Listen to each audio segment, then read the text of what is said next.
বন্ধুরা, আর আজকে কি রান্না করছি তোমাদের সঙ্গে শেয়ার করি। আর আমার প্রতিদিনের রান্নাই তো তোমাদের সঙ্গে শেয়ার করি। এটা কাতলা মাছের মাথা ভাজা বসিয়ে দিয়েছি, হয়ে গেছে ভাজাটা দেখো।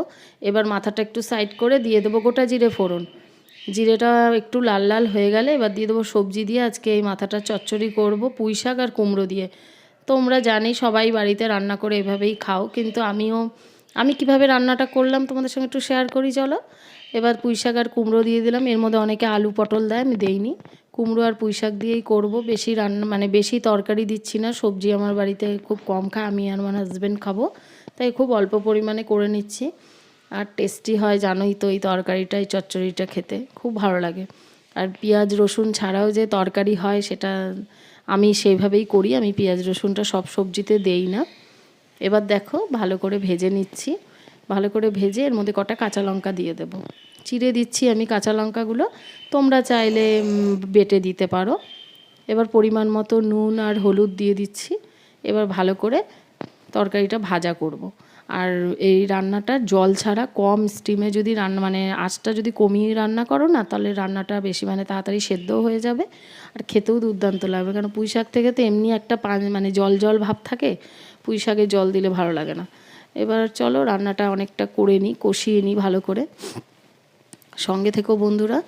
আর যদি আমার ভিডিওগুলো তোমাদের ভালো লাগে তাহলে কিন্তু আমাকে সাবস্ক্রাইব করে রেখো। পরে যখনই আমি কোনো ভিডিও দেব তোমাদের নোটিফিকেশান পৌঁছে যাবে। আর লাইক কমেন্ট তো করবেই, একটা পুরো ভিডিওটা দেখে একটা লাইক কমেন্ট করো কিন্তু ভুলে যেও না বন্ধুরা। চলো জিরে বাটা আর আদা বাটা, এটা আমি শিলনোড়াতে বেটে নিয়েছি। একটু আদা বাটাটা দিলে কী হয়, কাতলা মাছের মুড়োতে তো একটা আষ্টে গন্ধ থাকে, সেটা আর থাকবে না। আর জিরে বাটা তো দিতেই হবে এইসব তরকারিতে। এবার ভালো করে চলো একটু নেড়ে নিই। আর যখন তেল ছাড়বে তারপরে নামিয়ে নেব। একটু চিনি দেবো নামানোর আগে। আর আজকে কাতলা মাছ করব আর এটাই রান্না করব। কাতলা মাছটার রেসিপিটা তোমাদেরকে পরে শেয়ার করব, এখন করব না, কেন ভিডিওটা অনেক বড় হয়ে যাবে। যেহেতু লং ভিডিও দিচ্ছি, লং ভিডিওটা পুরো দেখো বন্ধুরা। দেখো ভালো করে তরকারিটা যখন তেল ছাড়বে আমি নামিয়ে নেব। একটু চিনি দেবো, কেন ওই পুঁই শাক তো একটু পাঞ্ছে টাইপের হয়, মিষ্টি তো হয় না। একটু মিষ্টি দিলে টেস্ট হয়। আর যে কোনো সবজিতে একটু চিনি না দিলে তো তার স্বাদ উঠবেই না। ঝাল নুন আর মিষ্টিতেই তরকারির স্বাদ ওঠে, এটা সবাই জানো, এটা বলার কিছু নেই যদিও। আর দেখো এবার তরকারিটা নামিয়ে নেব। আর এখানে না মাছটা ভালো করে ধুয়ে হলুদ লবণ দিয়ে ভাজা বসিয়ে দিয়েছি। আর আমার ভিডিও যদি ভালো লাগে তোমরা কিন্তু লাইক কমেন্ট শেয়ার সাবস্ক্রাইব করে সঙ্গে থেকো।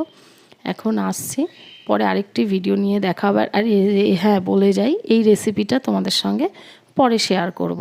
এই কাতলা মাছের আমি কিভাবে রান্নাটা করেছিলাম, ভাজাটা তো করলাম, ভাজা তো আর খাইনি, এটা একটা ঝোল করেছি, সেটা তোমাদের সঙ্গে পরের ভিডিও আসছে, দেখো কিন্তু। এখন